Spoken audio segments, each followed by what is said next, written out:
Not sure what filament to use for your next print project? Let's get educated. Now, most people, when they start printing, will start with PLA. This is your go-to, your basic filament. Everyone makes one, and for the most part, they are good for a very, very wide range of products.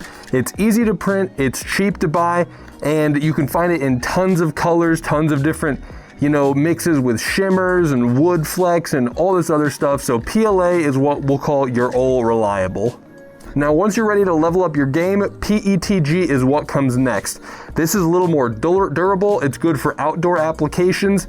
If you get the right kind, it can be almost as easy to print as PLA. Now, typically it requires a little bit higher temperatures, a little less cooling, and can be a little more finicky to fine tune. But for the most part, you're just getting a step up from PLA in terms of both difficulty, but also benefits. And then you can get into the fun stuff like TPU. This is a very flexible, flimsy filament, almost like a soft rubber. And this is great for just printing little trinkets if you want, little squishy frogs.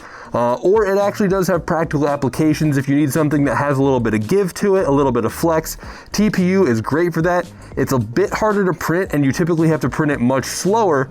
But if you get it tuned just right, it can be an amazing filament for some really fun projects. Now, obviously, this only covers a very small portion of all the filaments you could choose from. There are filaments that have metal in it, wood in them, nylon, carbon fiber. There are thousands and thousands of filaments out there and tons of videos covering what each is for and what they do best. I highly recommend you to go watch those if you think you need a specific filament for a certain project. This is just covering some of the basic ones that you might experience in your first couple years of printing. Some other ones you might run into are ABS, ASA. These are more durable, outdoorsy kind of filaments. But there are so many more, and each have their pros and cons. So make sure you do your own research and let me know what your guys' favorite filament is to print. And we will see you guys next week. Thanks for stopping by.